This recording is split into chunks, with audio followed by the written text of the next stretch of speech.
Hola, buenas tardes. Mi nombre es Manuel Ricardo. Estamos en el programa de Platicando con Manolo. De hecho, el nombre a final de cuentas salió gracias a la fusión tanto de Leonardo, el jerarca de esta emisora de Radiofusión TV, y parte de pues de lo que viví de cierta manera a lo largo de mi vida.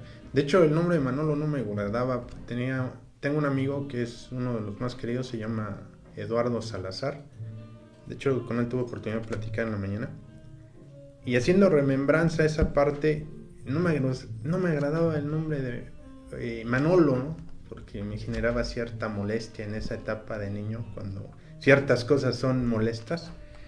Y curiosamente, una gran amiga que está aquí, una mujer maravillosa que admiro mucho, una de las mujeres más inteligentes que conozco, honestamente, que hemos tenido un caminar por casi 14 años, un poco más, en este trabajo de desarrollo interno. Pues Renata, sí, ella se gusta presentar, y por ella precisamente es lo de Manolo, porque cuando me lo decía ella, y me lo ha dicho, he sentido incluso lo que siento en este momento, una calidez a la altura del pecho. Alguien que ha significado y me ha ayudado muchísimo, que hemos estado en procesos por años, no es algo que hemos sacado al vapor. A veces la gente espera ver personas que tienen un gran reconocimiento en televisión o que sacan tantas fotografías, ¿no? Mujeres tan esculturales de repente, pero ¿qué hay más allá de ese bonito regalo de lo que cubre, ¿no? O sea, de qué hay en el fondo, qué hay en la esencia, qué hay en el ser. Y bueno, pues en este momento pues le paso la batuta, como quien dice, a mi amiga, así literalmente, la batuta, para que ella se presente y pues nos comente, ¿no? Porque es del Manolo y más referente a lo que ella es, psicopedagoga. Y bueno. Bueno, pues yo soy Renata, alias Ren. Estoy muy agradecida por lo que dices de mí y gracias por invitarme, Manuel. De verdad es muy simbólico para mí que estemos aquí, ¿no? O sea, después de tantas cosas, aquí estamos, ¿no? Entonces es muy lindo. Yo soy licenciada en psicopedagogía y bueno, tengo algunas otras cosas ahí involucradas en mi proceso académico y de aprendizajes. Sin embargo, pues sí es un placer compartir estos momentos con Manuel. ¿Por qué Manolo? La verdad es que no tengo ni idea. O sea, simplemente generalmente tengo como la tendencia a poner estos apelativos de cariño hacia las personas con las que convivo en general, ¿no? O sea, si supongamos supongamos Leonardo, sí le voy a decir Leo aunque no lo conozca a profundidad, pero genero este tipo de pues de formas de ponerles a las personas. Y entonces con Manuel no me acuerdo por qué le empecé a decir Manolo. De hecho me caía muy gordo, no lo soportaba, no nos soportábamos ni él a mí ni yo a él. Qué bueno, la sinceridad de todo, ¿no? Digo. Pero pues bueno, yo creo que el mismo proceso nos repelíamos porque teníamos muchas cosas semejantes, ¿no? Entonces, pues sí, no sé por qué te digo Manolo, pero sé que decirte así es diferente. O sea, sí te digo Manuel en algunas ocasiones o esto, pero Manolo es algo muy diferente, como a un amigo o algo así, sí es más algo de fraternidad que siento contigo, ¿no? O sea, esa hermandad, esa comunidad que hemos tenido desde hace tantos años en en este camino tan difícil en algunos momentos, ¿no? Es maravillosa esa parte. Ahorita que comentabas eso, recuerdo cuando en algún taller que llegamos a ir con Martín y llevaste a tu bebé, tenía pocos meses, ¿no? Y mi mentor de cierta manera, un hombre que le aprendí bastante, Martín, y curiosamente llevabas a tu niño, ¿no? Y haciendo una dinámica, recuerdo, él él sintió algo y dijo, caramba, ¿no? Y teniendo los procesos que él tiene, ¿no? A final de cuentas hay cosas que salen por ahí, que nos hacen recordar ciertas situaciones emocionales.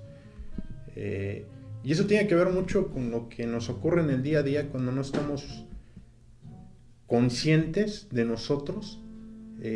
Pasa alguna persona, algún olor y nos genera cierta tristeza, cierta angustia, cierto enojo. El no saber autoobservarse, ¿no? Entonces, dentro de esos procesos, que fue creo que de lo primero que empezamos a aprender en este proceso de desarrollo interno, en ese camino, ¿no? Los estoicos hablan de esa parte, ¿no? De viajar hacia adentro. En tu caso, ¿por qué lo empezaste a desarrollar? Porque aunque hemos pasado tanto tiempo, jamás te he preguntado eso. Digo, ¿qué fue lo que fue el detonante para que empezaras en este proceso? Bueno, pues creo que era la mala relación. Yo recuerdo que cuando llegué con Martín, que fue donde nos conocimos, Así es. Yo llegué porque decía, mi hija no funciona, arréglamela, ¿no? Entonces, generalmente le platico esto a muchas personas, ¿no? Okay. No funciona mi hija, arréglamela, ¿no? Entonces, pues, nuestro terapeuta en ese momento nos decía, ¿no? Bueno, los conflictos que hay con los niños, pues generalmente los niños son el síntoma, y el problema, pues, es la relación de pareja. Ah, ya entendí. Y me llevé a lo que en ese momento era mi esposo, lo llevo y no sirve, arréglamelo, ¿no? Y bueno, generalmente los conflictos de pareja nacen a raíz de conflictos personales que tenemos y de exigencias hacia el otro que en realidad son cosas propias, ¿no? Entonces ahí fue cuando empecé como a entender que ni estaban, bueno, sí tienen sus propios procesos cada uno, pero no era ni mi hija ni en ese entonces mi esposo, era yo, ¿no? O sea, eran cosas que yo tenía o que yo necesitaba cambiar para poderme sentir cómoda con lo que estaba viviendo a mi alrededor. Y pues así empezó el proceso, ¿no? De hecho, recuerdo aquellos ayeres, la soberbia tan petulante que tenía, ¿no? O sea, ¿y qué me va a venir a ayudar, no? O sea, ¿qué me va a venir? Ay, no sirve tampoco el terapeuta, ¿no? En esa inconsciencia, hoy lo reconozco, hoy puedo ver también esta oscuridad, esta sombra de mi persona, y pues la hago parte de mí, ¿no? O sea, no la exilio, no la hago a un lado, sé que es parte de mi ser, precisamente por todo el camino que he llevado, tanto la luz como la sombra, las cosas positivas y las cosas que a lo mejor a visión de otras personas pueden no parecer positivas, son parte de mí. Y esto soy, ¿no? O sea, y no significa que así tenga que ser o no tenga que ser. Sin embargo, en este momento me funciona, y aquello que no me funciona, pues lo voy trabajando. Así es como he ido andando. Mira, es curioso, ¿no? En ese tiempo mi actitud fue muy reactiva. No sé si recuerdas, ¿no? Ay, qué no, caramba. En una ocasión que estábamos haciendo unas dinámicas, recuerdo, nos estaban explicando algo el terapeuta. Llegó una persona precisamente así como ahorita, ¿no? Ni tocó la puerta, simplemente se pasó y quería vendernos algo. Y mi reacción fue muy de, o sea, te tengo que comprar. Y me volteó a ver tranquilo, ¿no? Entonces, ¿por qué comentó esta parte? Porque ahorita comentabas esa parte de soberbia. ¿Cómo defines tú la soberbia en Renata o como para... Bueno, ¿por qué comento esto para el público? A veces se habla con muchos tecnicismos y la psicología o la psicopedagogía. Se me trabó la lengua, vaya. Estamos en vivo, es parte de... A veces las personas no les agrada ver cierto tipo de programas porque es muy técnico y a veces, generalmente, cuando desconoce uno el argot, las palabras, pues se aburre uno, ¿no? Uh-huh. Más cuando no es de una manera más casual, de una forma que sea fácil de asimilar y digerir. Volviendo a la pregunta, ¿qué consideras que es la soberbia para Renata? En forma simple, creo que podría explicarlo, es creértela muy, ¿no? O sea, dártelas de yo las puedo todas, como dirían Juan Chiles Verdes, que yo puedo hacer todo y no necesito de nadie y aquí se hace lo que yo diga, ¿no? Porque tronar de dedos sí era algo muy frecuente en mi actuar, o sea, todavía me cuesta un poquito de trabajo, señalo todavía y tronaba los dedos, ¿no? O sea, estas cosas de prepotencia, de sentirme muy fregona, eso era la parte de la soberbia que yo reconozco que era de ese entonces. Sé que hoy sé muchas más cosas de ese entonces, pero también junto con este saber reconozco que ignoro muchísimas más, ¿no? O sea, y en ese entonces creo que el saber me hacía creerme o sentirme en ciertas cosas mejor que alguien más. Entonces creo que eso es la soberbia, que lo puedo decir en palabras un poquito más simples, ¿no? Mira, Sentirme más. creo que de cierta manera, ahorita me bota, ¿no? Digo, veníamos en la combi platicando algunas cosas, incluso previamente hace unos días, ¿no? Me decías, bueno, ¿de qué vamos a hablar, no? Digo, al final, una forma de qué hablar es una plática que tenemos, digo, generalmente yo creo que en esas pláticas profundas donde uno empieza a tocar ciertos temas, a veces no es muy prudente, creo yo, externar ciertas cuestiones que son de carácter más personal. Pero a veces hay pláticas tan profundas que en una sobremesa, ¿no? Cuando están esos amigos que escuchando cierta música, comiendo algo, se siente algo tan maravilloso el poder externar ciertos logros, ¿no? Comentábamos algo, ¿no? Curiosamente, y voy a decir una pequeña anécdota, ¿no? Que te comenté. La semana pasada que se hizo el primer programa, que yo estaba casi agarrado de la... literalmente así, tan espantado, que el que me super ayudó fue Leonardo, maravilloso, la persona que tiene una trayectoria increíble. Dudé hasta cierto punto compartir el link a compañeros, amigos y demás. Y estuve en esa lucha, ¿no? Interna, ¿no? Curiosamente, decido hacerlo y mandé algunos a San Luis Potosí, donde conozco varias personas. Y como a la hora y media, uno de ellos, que aprecio mucho, se llama Juan, él me escribió ahí unas cosillas, ¿no? Y al leerlo me entró un sentimiento, ¿no? Y le mandé un audio. Él me vio muy mal hace tiempo y vio ese proceso.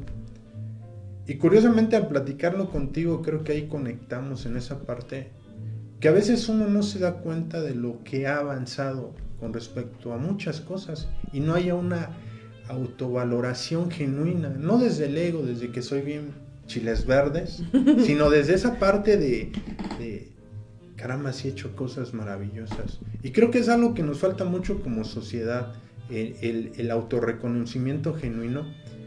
Y creo que eso está marcado desde la niñez. Bueno, en tu caso tú lo detectas más fácilmente o con mayor claridad. ¿Qué es lo que genera que no se dé eso de una manera más natural? Pues hay muchos factores, o sea, claro, hablamos acerca del trauma, ¿no?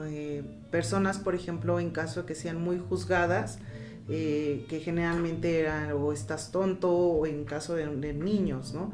O tú no sabes nada, o sea, cuestiones donde se les demerita o se les quita el valor a las personas y constantemente se dicen así, se hacen a un lado sus logros, crecen con esa ideología, ¿no? Entonces, a futuro, pues generalmente pasan este tipo de cosas donde pues sí te compras esa idea en donde dices, pues sí soy un tonto, ¿no? Sí, no, pues no voy a poder, no, pues sí soy, o sea, empiezas a ponerte etiquetas gracias a lo que tu núcleo más próximo, en este caso generalmente la familia, los papás o las mamás o los profesores o los mismos compañeros te van poniendo este tipo de etiquetas coloquiales. Y vas creciendo y tú mismo te lo vas diciendo. Les comentaba yo en un círculo de lectura que tuve hace un par de semanas a los adultos mayores, hablábamos acerca de la valoración y de que ellos reconozcan, porque la mayoría pues ya están grandes y ay, es que ya estoy bien tonto, ¿no? Ay, es que cómo se te fue a olvidar estas, pero se dicen groserías a sí mismos, ¿no? Entonces les comentaba eso, o sea, el tratar de cambiar la forma en la que tú mismo te hablas a ti mismo es complicado. Es complicado porque digo, yo con la edad que tengo me cuesta trabajo y hablando de una cierta cantidad de años, cuanto más una persona mayor. Todo esto de la desvalorización, pues sí, definitivamente va desde la crianza, ¿no? O sea, desde cómo nos dijeron cómo nos hablaron, qué nos hicieron creer que éramos y que nosotros que decidimos comprar. Hoy como adultos, digo, no nos podemos quedar en eso, ay sí, porque mi papá o porque mi mamá me dijo que soy. Ya como adulto tú tienes la facultad y la posibilidad de cambiar esto, ¿no? De darte la oportunidad de reconocerlo. Pero ¿cómo? O sea, no es a partir en general no es a partir de los grandes logros, sino a partir de pequeños logros. Desde el despertarte en la mañana para ir a trabajar, desde el que te aseaste los dientes, desde el que te bañaste, cosas que a lo mejor parecen cotidianas, irlos reconociendo poco a poco es una de las buenas maneras para poder cambiar esta perspectiva de no reconocerlos. Son cosas pequeñas, pero al final de cuentas es una elección. Y es una decisión si hoy te lavaste los dientes o si no te los lavaste, si hoy te decidiste bañar o si no te bañaste. Sí, o sea, todas las elecciones que tomas es importante que las valores. De ahí, obviamente, vas a ir creciendo hasta llegar a la valoración de las cosas, a lo mejor grandes. ¿Qué pasó en nuestro caso que estábamos hablando, no? De repente fue voltear, o sea, yo te volteé a ver y fue así de, oye, ¿cómo llegamos aquí? O sea, ¿cómo pasamos de ser dos personas que pues siempre estábamos en conflicto tú y yo y siempre, bueno, yo me acuerdo que te veía y te daba momento la vuelta, ajá, o sea, obviamente de esos tiempos, al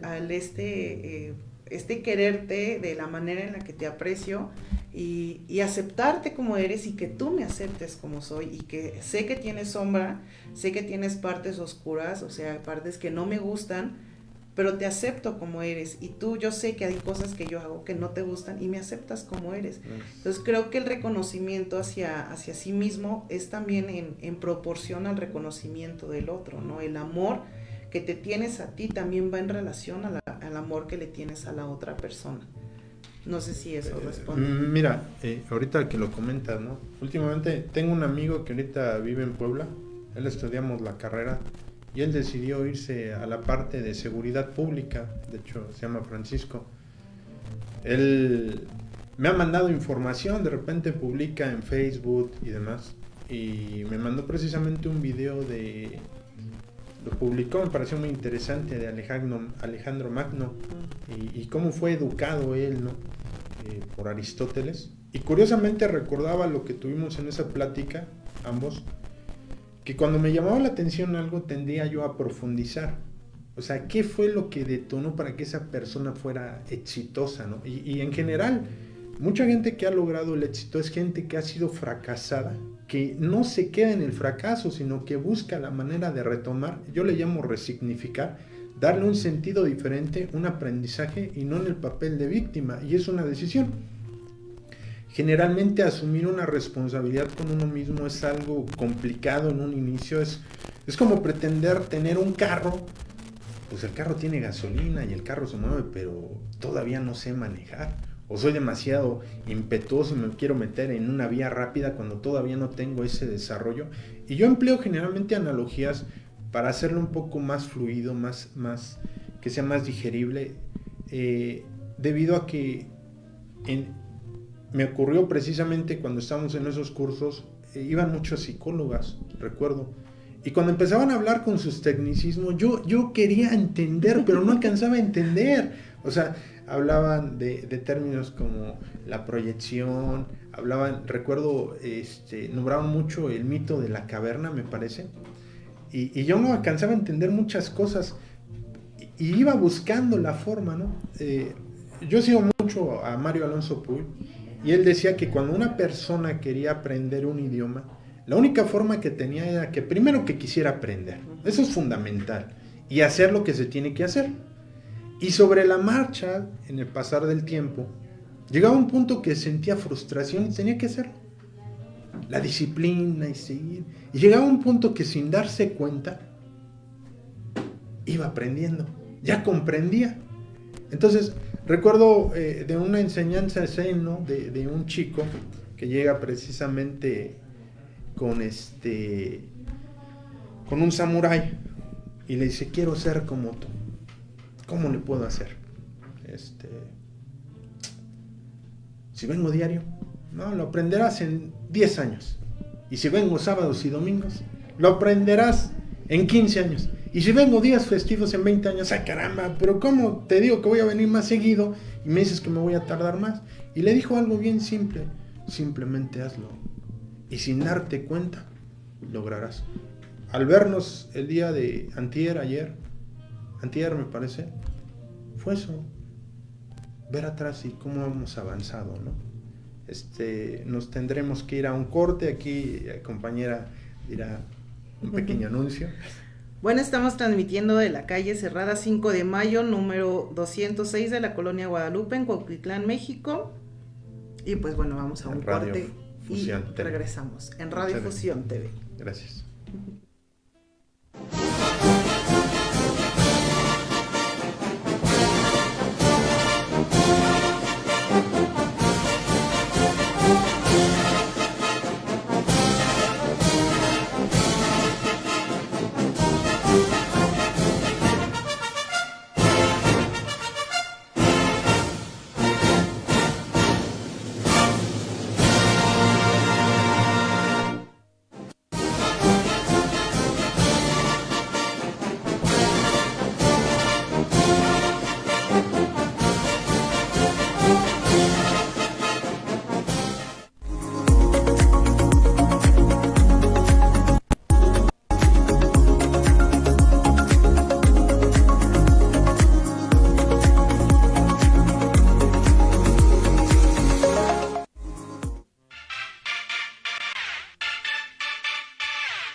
Amiguitos, este grillito y yo los esperamos los sábados a la 1 de la tarde en la hora de Cricri, aquí en Radio Fusión.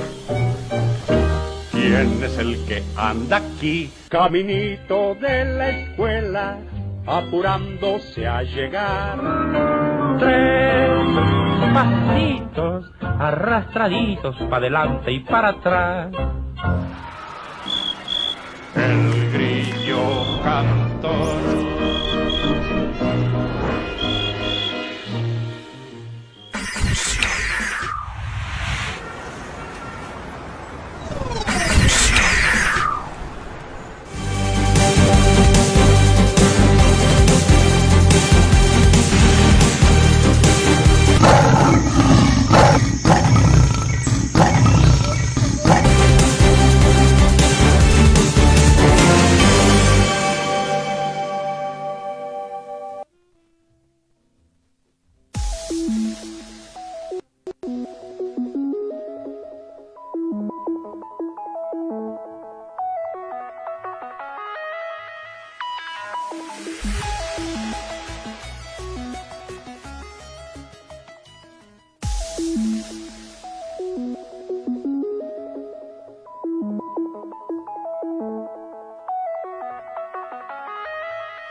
Hola, ya de vuelta, ahorita en el corte, ¿no? Haciendo esos pequeños ajustes y hablando de sobre qué vamos a hablar. Muchas veces creo que eso pasa así en las conversaciones, ¿no? ¿De qué voy a hablar? Y de repente pasa eso que a veces es tan maravilloso y tan molesto, los silencios incómodos, ¿no?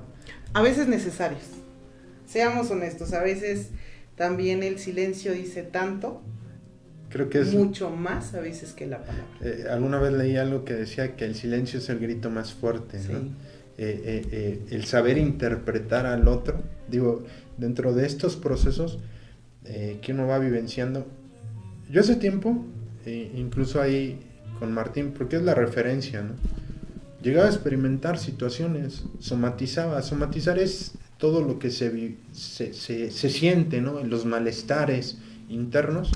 Y llegaba a experimentar una calidez, a veces una opresión. En el caminar, en el estudiar, me fui dando cuenta en mi formación, que fue el reprimir, el no externar lo que a veces sentía. Fui educado en una parte de esa manera y creo que muchas personas, ¿no? En tu caso, cuando das terapia, ¿cuál es lo más recurrente que has visto con los pequeñolos, digo, con los chicos, con los niños? Yo creo que sí, esa demeritación, lo que te decía ahorita, ¿no? O sea, el hecho de que ellos no puedan, el que constantemente les digan, o eres un tonto, o por qué no puedes, o contrólate, ¿no?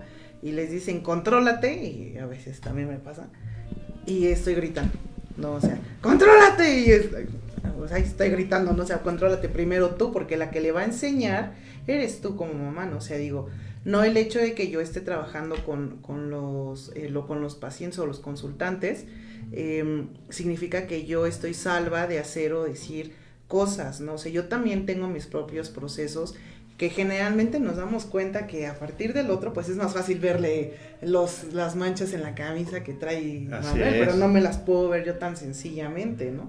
Entonces, en este proceso sí, eso es lo más frecuente que se les exige mucho a los niños y algo que es muy común, que trabajo generalmente es, hay mamás, por ejemplo, que no terminaron la secundaria y pues trabajo dentro de INEA, veo que la exigencia a sus hijos es muy fuerte, ¿no? O sea, tú tienes que terminar una carrera, tú tienes que hacer esto, tú tienes que hacer aquello. ¿Y por qué sacaste estas malas calificaciones? Y no, o sea, y son como muy incisivos, muy estar dale a los niños. Quizás a los una jóvenes. Proyección. Exacto. Entonces, por ejemplo, cuando llegan a consulta, es algo de lo que generalmente les digo, ¿y a usted no le gustaría estudiar? Y me gusta, o sea, cuando suena es un tirabuzón, ¿no? O sea, sí me gustaría, pero es que no tengo tiempo, pero es que no esto, pero es que no aquello. Caray. Ok, ¿y cómo podría hacerle? ¿No? O sea, buscar una forma cuando los papás, o la mamá, el papá, el cuidador, se focalizan también a estudiar, se dan cuenta que no es tan fácil.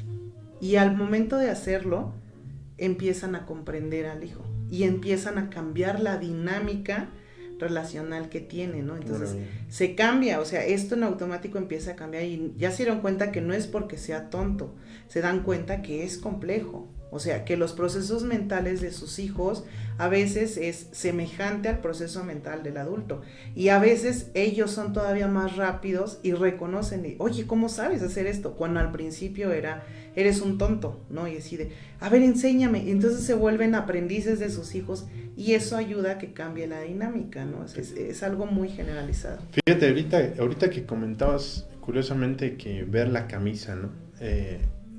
En ocasiones, recuerdo una imagen muy, muy interesante que está un espejo y hay una manzana. La manzana se ve maravillosa, pero nosotros viendo la imagen, la manzana tiene un hoyo en la parte de acá, entonces podemos ver esta parte, pero necesitaría yo voltearme para que se pudiera ver esta situación y tomar, son las perspectivas, ¿no? El tener la disposición, creo yo, o la humildad de no ver al otro como chiquito, sino verlo como en un punto en el cual en ciertas cosas podemos tener esa compatibilidad, un puente, estar en una disposición de un diálogo para no ofender, sino ver la manera como entender al otro. En un proceso, ¿no? O sea, el no verlo más chiquito, sino eso, ver lo que están en proceso. O sea, yo no puedo ofender a un bebé porque como tonto o como que no sabe porque no habla.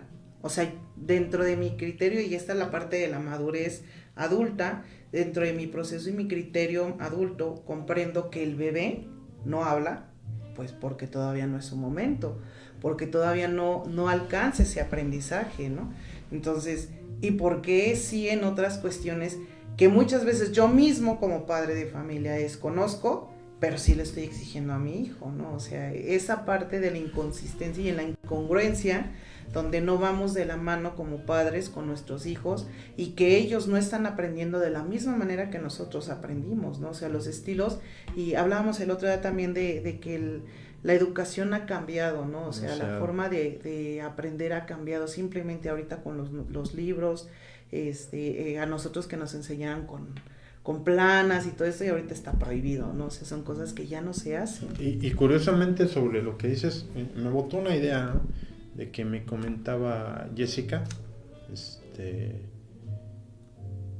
mi pareja, ella me decía algo curioso, ¿no? Decía que muchas veces ella tomaba una analogía de un gatito, querer que el gatito viera, abrirle los ojos a fuerza, ¿no? Termina uno dañando sin darse cuenta, ya que las conexiones entre neuronas para que los procesos, el pensamiento tenga una maduración, que tenga un tiempo de formación, a veces no se es tan paciente, ¿no? Porque a su vez no fuimos pacientes con nosotros y volvemos a replicar como si fuese una copia, ¿no?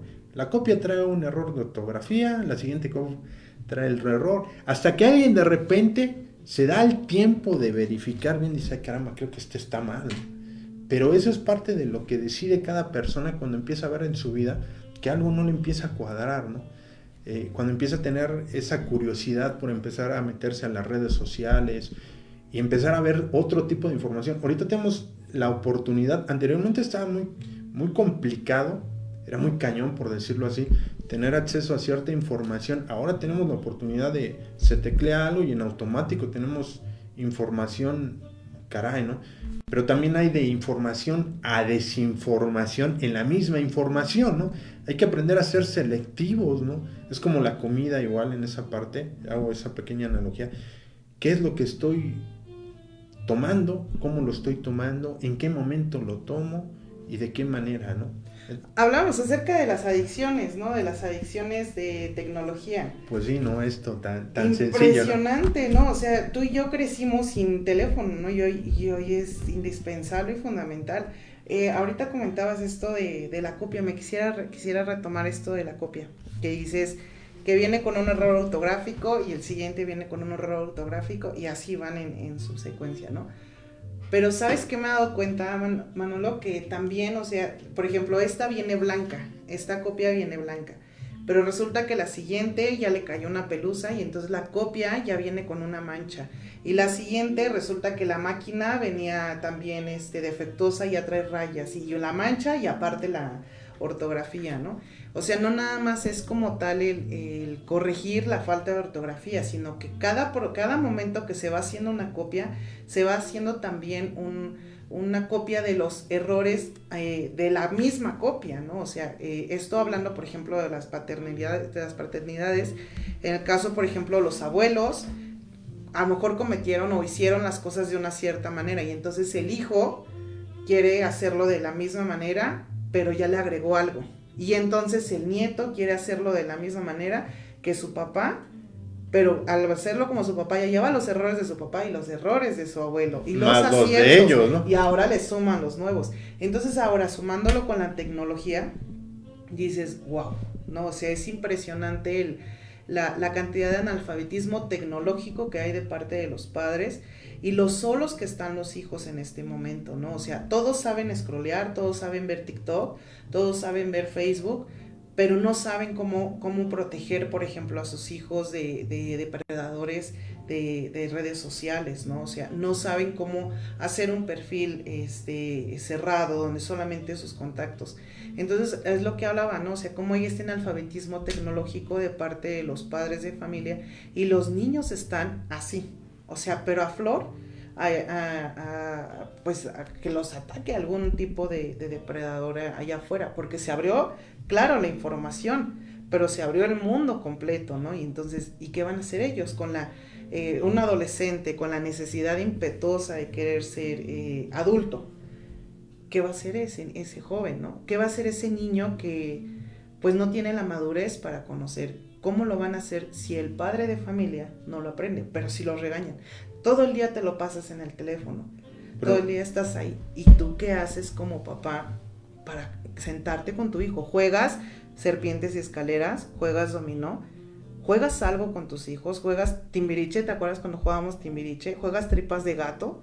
O sea, ¿tus hijos saben qué significan estos juegos? Sí te quejas de que todo el día están en el teléfono y todo esto, ¿no? Pero tú como padre de familia, ¿qué estás haciendo? Es a lo que voy. Como las copias van aumentando lo que está dentro de su contexto fenomenológico sociocultural, cómo va avanzando junto con los niños, y hoy los niños tienen la carencia de los padres y la carencia de los abuelos.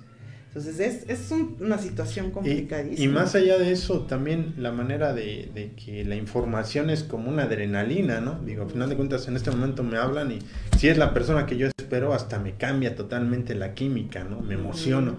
Precisamente hay una psiquiatra, me parece, Mariana, me parece, no recuerdo bien el nombre, y ella habla acerca de este fenómeno también que tiene que ver, ¿no? Con la adicción a las redes sociales, la adicción a cierta información que a veces en lugar de ayudar termina perjudicando, porque todo se quiere al momento, hay muy poca paciencia, que es algo que en ocasiones no se desarrolla. Ahorita que veníamos precisamente, ¿no? Unas personas se bajó de una camioneta, el otro seguía, casi choca, ¿no? Su puerta con un poste, ¿no? En esa decisión de querer hacer las cosas rápido, pensando que todo va a llegar tan rápido, y es como pretender yo lo veo con una planta, ¿no? La siembro y quiero que ya automáticamente ya salga el fruto, ¿no? Lleva un tiempo. O la comida rápida que también veníamos platicando, ¿no? O sea, ¿quieres estar sano, saludable comiendo fast food?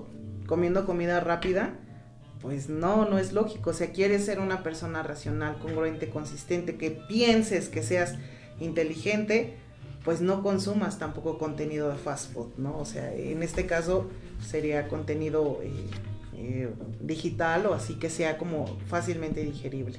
Bueno, estamos por irnos a un corte. Me gustaría dar una información. Antes que nada, agradecer al presbítero Carlos Murillo Reyes, párroco del Sagrado Corazón de Jesús en el fraccionamiento de Alborada 2 en Tultitlán. Él es una persona que me ha apoyado mucho y ahí he tenido la oportunidad de dar cursos y ahorita están en puerta 2 cursos, un curso de tanatología, el curso se va a llamar Transformación de las pérdidas, decesos de procesos de duelo debido a la muerte de un ser amado, que se darán en 2 días, el sábado 2 de diciembre de 3 a 5 de la tarde y el día domingo 3 de diciembre de 10 de la mañana a 12 p.m. En las instalaciones de la iglesia del Sagrado Corazón de Jesús, Alborada 2, Constituyentes, Manzana 35 en Alborada 2, San Pablo de las Salinas, México, en Tultitlán. Y el otro curso que se va a dar va a ser para trabajar lo que es el suicidio. Ha habido una situación, pues la sociedad lo sabemos, pues también tiene que ver con lo de la información que llega y las tendencias, ¿no? Que desgraciadamente en esa dinámica social las personas, y más los chicos, ¿no? En esa desinformación hay ideas tan recurrentes que se ha visto esa situación. Entonces el sacerdote comentó que si había la posibilidad de estos cursos, y este curso de suicidio se llama Cero Salto al Suicidio. El taller es para erradicar la idea del suicidio. La fecha del taller son 2 días también, el día 9 de diciembre a las 3 a 5 p.m. y el día domingo 10 de diciembre de 10 de la mañana a 12. El máximo en cada curso, en cada taller va a ser de 20 personas con un costo de 450. Son aproximadamente 4 horas y media por donde se van a trabajar, se van a dar técnicas, se va a dar teoría, y para que las personas tengan herramientas para hacerle frente, obviamente, a este tipo de situaciones. Pues nos vamos a un corte y agradezco la atención.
Este grillito y yo nos esperamos los sábados a la 1 de la tarde en La Hora de Cricri, aquí en Radio Fusión. ¿Quién es el que anda aquí? Caminito de la escuela, apurándose a llegar. 3 pasitos arrastraditos para adelante y para atrás. El grillo cantor.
Volvemos con la recta final de esta y cerrando con broche de oro de cierta manera.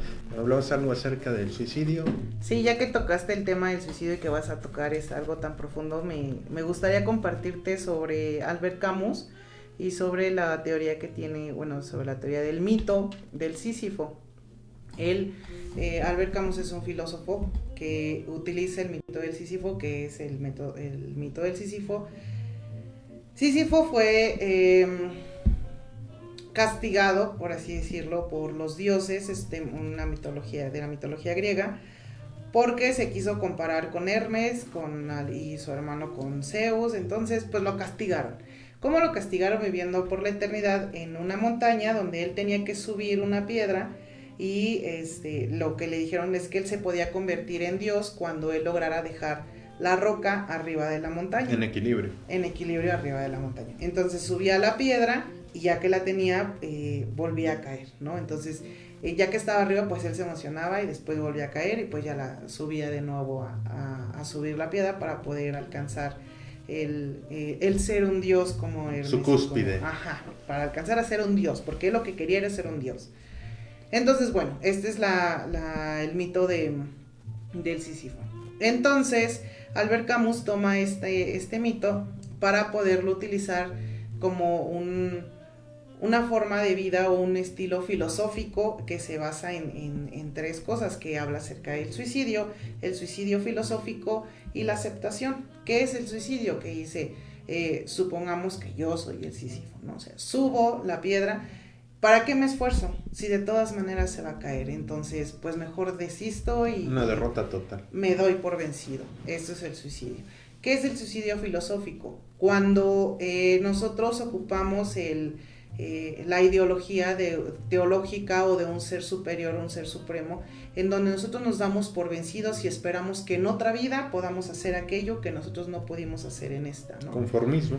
Podría ser, por ejemplo, subo la piedra porque pues al final de cuentas estoy subiendo la piedra, pero yo sé que en la otra vida, Dios, Yahvé, Alá, como le quieras llamar, me va a salvar, ¿no? O en otra vida voy a ser diferente, ¿no? O sea, pierden como que sentido de vida actual, pero viven en una esperanza de vida pues desde el punto de vista como espiritual. Como una mediocridad, ¿no? Se puede Ajá, decir. o sea, no vivo aquí, pero yo espero vivir allá, ¿no? En algo que no existe. Que ni tengo certeza, No tengo de cierta certeza, manera. sí, ¿no? porque sí existe, en su cabeza sí existe, ¿no? Entonces no tengo la certeza de que exista un mundo más allá. Y la otra está en la aceptación, en el hecho de subir la piedra y estar arriba y esforzarte y decir, ok, ya llegué, bueno, ya se bajó. Bueno, otra vez, esto es la teoría del absurdo, de que es absurdo, Albert Camus nos dice que es absurdo vivir y sin embargo todos tenemos y merecemos la vida, ¿no? Entonces es una paradoja filosófica muy extraña que tiene Camus, pero es muy bonita. ¿A qué nos vamos esto con la vida cotidiana, no? ¿Qué es esto? O sea, al final la piedra representa todas estas necesidades, todo esto ¿por qué trabajas? O sea, ¿para qué te levantas? ¿Para qué estudias? ¿Para qué haces esto? O sea, si no tiene ningún sentido, es absurdo al final que de lo cuentas hagas. vas a morir. Ajá, o sea, ¿para qué lo haces? Si no, pues con que tú comas es más que suficiente, ¿no? No necesitas ni una casa grandísima, ni necesitas hacer programas de radio, no necesitas nada de eso. Y sin embargo lo haces, ¿no? O sea, de esto la piedra representa esas cosas que son absurdas y sin embargo te dan esa motivación de querer llegar a la cúspide y generalmente esto pasa en la vida, ¿no? Llegas tú a una cúspide y después algo pasa y vuelves a bajar. Y vuelves a tener esa ilusión o esa emoción o esa motivación de volver a subir esa piedra y aunque sabes que a lo mejor va a volver a pasar algo que no está muy padre o que no te gusta, volver a tener la ilusión de volver a subir esa montaña y a poner la piedra en la cúspide, ¿no? Fíjate que eso que comentas, hace años, cuando yo me vi en ciertas situaciones que no tenían un sentido, incluso platicando con una esposa de un primo, ella me explicaba lo que había logrado y yo le decía, pues ¿cómo le haces? Yo no tenía ni idea de nada, ¿no? Dentro de mí no había esperanza, no había un sentido de querer empujar la piedra, ¿no? Por llamarlo así. Entonces, curiosamente, me fui a San Luis Potosí, tuve un proceso complicado, conocí personas maravillosas. Y en una ocasión, en una de las... del centro, está muy bonito el centro, por cierto, si tienen oportunidad deberían de ir. Es maravilloso San Luis Potosí, un comercial para San Luis. Encontré un hombre que estaba vendiendo libros y al escuchar una parte de una conversación que estaba yo teniendo con una persona, me sugirió un libro maravilloso que se llama El hombre en búsqueda del sentido de Viktor Frankl. Él desarrolla la logoterapia, un sentido de vida, ¿no? Creo que esa es la que contrarresta hasta cierto punto, porque él lo perdió todo. Ojalá lean el libro, es maravilloso. A mí fue una gran herramienta que me dotó de una parte maravillosa para poder trabajar esa parte de la manera como reacciono ante lo que me pasa. Yo creo que parte de lo que uno tiene que desarrollar en este mundo interior es cuál es mi propósito de vida. Bueno, lo comentaba en el programa anterior con Leonardo. A mí me gustó mucho esa frase de Mark Twain, ¿no? Que en la vida del hombre hay 2 días muy importantes, el primero cuando se nace y el segundo cuando se sabe para qué se nació. Yo encontré mi segundo día a partir de la desgracia de mi separación y de que ya no vi ningún sentido. Amo la psicología y en la medida que voy aprendiendo me doy cuenta que desconozco más cosas, ¿no?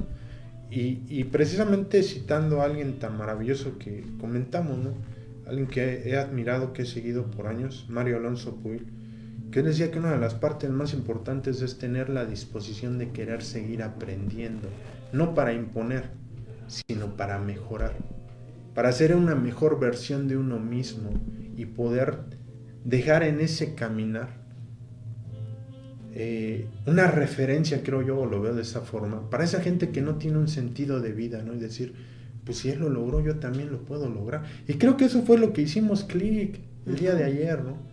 El entender que en ese caminar que fuimos teniendo, o que hemos tenido, porque lo seguimos teniendo y yo creo que lo seguiremos teniendo, porque mi idea va sobre ciertas cuestiones con respecto a la psicología, es en esa mejora, no con la gente, sino con uno mismo, ser la mejor versión de uno mismo, para que las palabras tengan un eco, ¿no? Yo escuché alguna vez en una conferencia que decía, puede haber gente que te puede decir del tema maravillas y se sabe datos y caray, pero si no hay una congruencia en su ser, esas palabras no tienen eco, son vacías. El poder vivir algo de que a mí me ha ayudado mucha gente a entender qué es el amor. El amor más allá de un sentimiento hacia una persona, sino el amor en un sentimiento de un ser, de un vivir, de un estar, de un caminar. Estilo de vida. De un estilo de vida, qué maravilla. Y en realidad, ¿qué es eso para mí? El tener una plenitud. Comentamos algo muy curioso y ojalá tengan oportunidad, y no es por hacerle publicidad a marcas ni mucho menos, las películas de Kung Fu Panda, ¿no? Sí. Que tienen una profundidad tan maravillosa en el sentido de no verla con fastidio, y creo que así es la vida, de darse la oportunidad de darle otro sentido y ver la profundidad de lo que está implícito ahí, más allá de la animación y demás. Y yo creo que así es la vida, curiosamente, cuando en cada día me sorprendo y me permito sorprenderme por las pequeñas cosas que son maravillosas, esos instantes donde una persona de repente sonríe y pareciera que los ojos le brillan, cuando se ve a un niño caminando. Yo recuerdo mucho, y ahorita me viene a la cabeza, en una ocasión que venía en la bicicleta, me acuerdo, y vi a un niño pequeñito comiéndose un mango. El niño tenía como 2 años y se estaba hasta batiendo la cara, ¿no? Y a mí me detestaba, a mí no me agradaba el mango, honestamente iba a decir que lo detestaba. Y a partir de ese momento y de esa vivencia, me permití disfrutar el mango de esa manera. O sea, ¿qué quiero decir con esto? Que a veces hay destellos en la vida de personas, situaciones que le dan a uno un sentido muy diferente de vida. Yo lo veo así como si fuésemos un carro, y ese carro tiene varias baterías, pero curiosamente la batería del amor no está cargada, porque cuando fui pequeño no le dieron su carga de corriente, ¿no? Y entonces ya lo tomaremos en otra ocasión. Estamos en esa recta final para terminar. Yo agradezco de verdad la oportunidad de platicar, de compartir un poco de lo que ha sido este proceso y pues no queda más que despedirnos, y si gustas terminar el programa con alguna frase, con alguna idea. Pues muchas gracias. Yo creo que más que nada lo único que puedo decir es gracias por la experiencia, por la vida, por la oportunidad de conocer a personas maravillosas en todos aspectos, personas que están detrás de todo este proyecto, que no nada más es lo que estamos aquí viendo, estas 2 personas que estamos aquí. Sé que es toda una historia familiar quien nos acompaña y quien respalda el programa del día de hoy. Agradezco infinitamente y pues aquí estaremos en lo que sea Muchas necesario. Gracias. Gracias.